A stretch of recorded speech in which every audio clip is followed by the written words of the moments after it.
Bienvenue sur Africa 24 pour cette nouvelle édition du Non-Stop Info. Voici les titres de l'actualité. Premier discours post-électoral de Ibrahim Boubacar Keïta. Alors que son opposant Soumaïla Cissé continue de crier à la fraude, le chef de l'État réélu au Mali a appelé à l'unité du peuple malien. Dans l'actualité également, les Burkinabés de l'étranger ont désormais le droit de vote.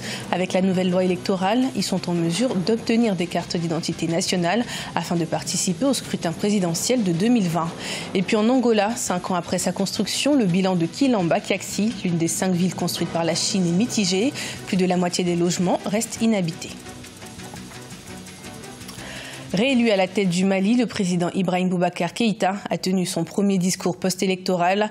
IBK a insisté sur l'unité des Maliens, le travail et le développement qui seront selon lui des éléments clés de son second mandat. Son investiture est prévue pour le 4 septembre prochain. Le point avec notre correspondant Mokhtar Bari. Élu avec 67,16% pour un second mandat de 5 ans, Ibrahim Boubacar Keïta place cette confiance sous le signe du rassemblement et de la paix dans tout le pays. À 73 ans, le chef de l'État malien, tout en déplorant l'incident ayant causé la mort d'Ibrahim Cissé, président d'un bureau de vote dans le cercle de Niafinké, salue le bon déroulement du scrutin et le civisme de ses compatriotes. Il promet de rassembler tous les Maliens. Je serai le président, n'en doutez point, de toutes les Maliennes et de tous les Maliens. En votre nom à tous, je servirai le Mali selon les principes républicains, aucun doute. Passionnément, avec dévouement et intégrité totale. Après le verdict de la Cour constitutionnelle, le président Ibrahim Boubacar Keïta a tenu à féliciter les forces armées maliennes pour la sécurisation du territoire durant tout le processus. Il exhorte ses compatriotes à redoubler d'ardeur dans le travail pour redonner au Mali son lustre d'antan. Beaucoup reste encore à faire et nous le ferons, Inch'Allah. Votre confiance renouvelée appelle à l'humilité. À l'humilité. Pas au triomphalisme, pas à la fanfaronnade. Non, à l'humilité. À l'humilité. Mais en même temps, au courage, à la détermination. Le président malien veut faire de ce mandat celui de la jeunesse à qui il compte confier des responsabilités durant les 5 ans. Il sera investi le 4 septembre 2018. La diaspora burkinabé réunie au sein du mouvement baptisé C'est le moment œuvre pour sensibiliser sur le droit de vote accordé aux citoyens établis à l'étranger grâce à la nouvelle loi électorale. Jusqu'à présent, les Burkinabés de l'étranger n'avaient pas le droit de vote aux élections concernant leur pays. Des précisions avec Olivier Conan. Vers le droit de vote pour la diaspora burkinabé. Le Burkina Faso a adopté un nouveau code électoral le 31 juillet 2018. Jusque-là, les Burkinabés de l'étranger n'avaient pas le droit de vote.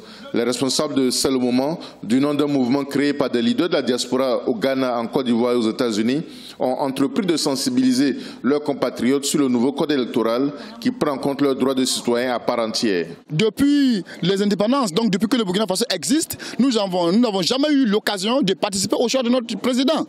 Et maintenant, c'est chose faite. C'est vrai qu'on avait même des doutes. Il a fallu que ce code électoral soit voté et que nous voyons effectivement que ça a été consacré dans ce code électoral-là avant de croire réellement que nous allons participer aux élections. Ça, c'est une grande victoire démocratique pour nous.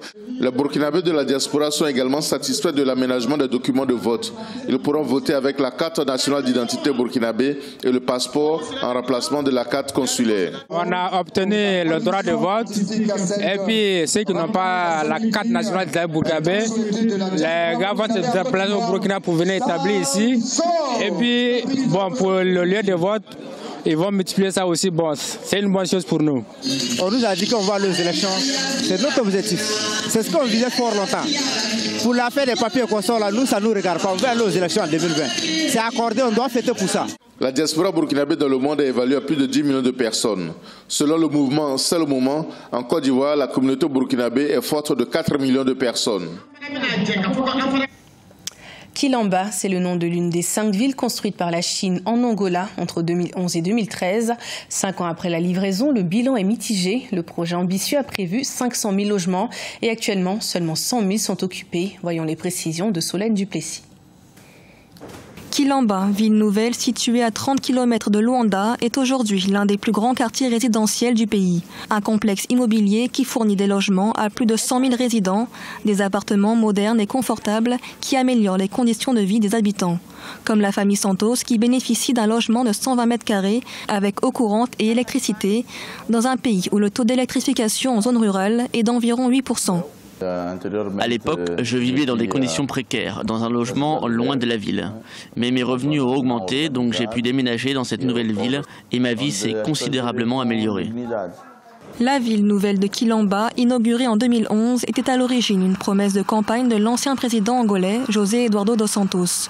L'objectif, construire 1 million de foyers en 4 ans pour combler la pénurie de logements. Un chantier pharaonique de 3,5 milliards de dollars, construit par la Chine, mais des ambitions toutefois revues à la baisse. Pendant plus d'1 an, les logements de cette ville nouvelle sont restés inoccupés. Lorsque les premiers appartements, les premiers immeubles ont été livrés, l'offre n'a pas correspondu à la demande. Les couches moyennes, dont une partie du programme immobilier lui était destinée, n'a pas réagi. Et puis la partie des programmes sociaux, elle, bien évidemment, a subi le même sort. Les populations pauvres, par manque de moyens, vu le niveau d'acquisition et même de location, elle n'a pas pu. Il y a aussi une grande perte en termes de recettes, puisque le taux d'occupation étant relativement faible, je crois qu'il tourne maintenant autour de 25%, qui fait autant de pertes en matière de gestion. La ville de Kilamba était à l'origine conçue pour abriter 500 000 personnes dans un pays de 28 millions d'habitants, où près de 40% de la population vit sous le seuil de pauvreté, dans des conditions précaires. La Tabaski, ou l'Aïd el-Kébir, est célébrée par les musulmans du monde entier cette semaine.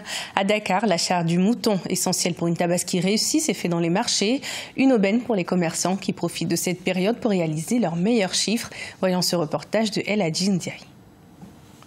En plus du mouton, la fête de Tabaski ou Aïd el-Kébir est une vraie opportunité de business. Sans doute, les commerçants font de bonnes affaires en cette journée.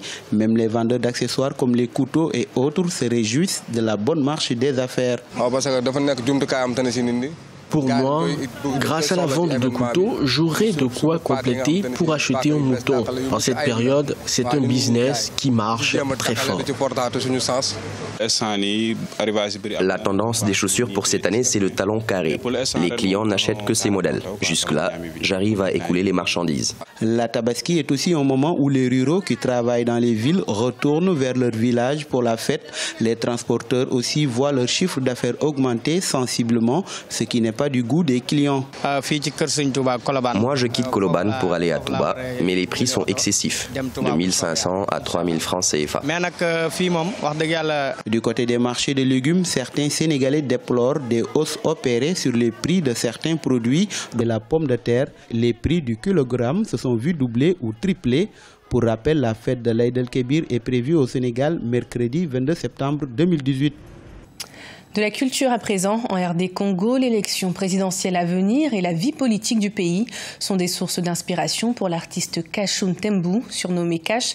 C'est à travers la caricature qu'il s'illustre. L'humour et le dessin sont pour lui des moyens de véhiculer des messages, dénoncer ou louer des actions des autorités. Son portrait avec Aïssatou Bari.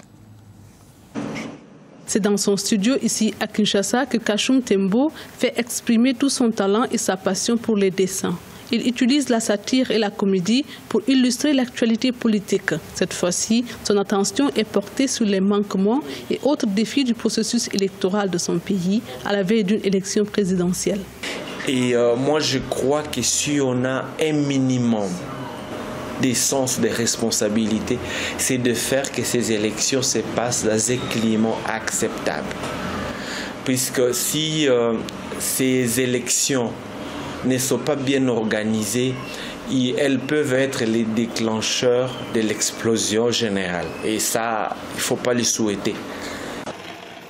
23 candidats ont déposé leur dossier pour le scrutin présidentiel. Face au nouveau dauphin du président sortant, Joseph Kabila, 22 candidats de l'opposition se sont enregistrés auprès de la commission électorale. Une chose est sûre, ce choix met fin à des années de spéculation. L'opposition semble avoir une meilleure carte à jouer lors de ce rendez-vous électoral. S'ils ne choisissent pas un candidat unique, maintenant, la majorité va toujours garder et nous aurons toujours la même politique, le même gouvernement et rien ne va changer. Parce que nous voulons l'alternance, nous voulons les changements, nous voulons qu'une autre personne vienne avec des autres initiatives pour faire avancer le pays. Selon plusieurs observateurs, l'opposition que compte Félix Tshisekedi, Jean-Pierre Bemba et l'ex-président de l'Assemblée devrait envisager à terme une candidature unique pour avoir une chance de remporter cette élection présidentielle à un tour. Ce journal a été préparé par l'ensemble de la rédaction. Merci de votre fidélité. Retrouvez dans un instant une nouvelle édition de l'information sur Africa 24.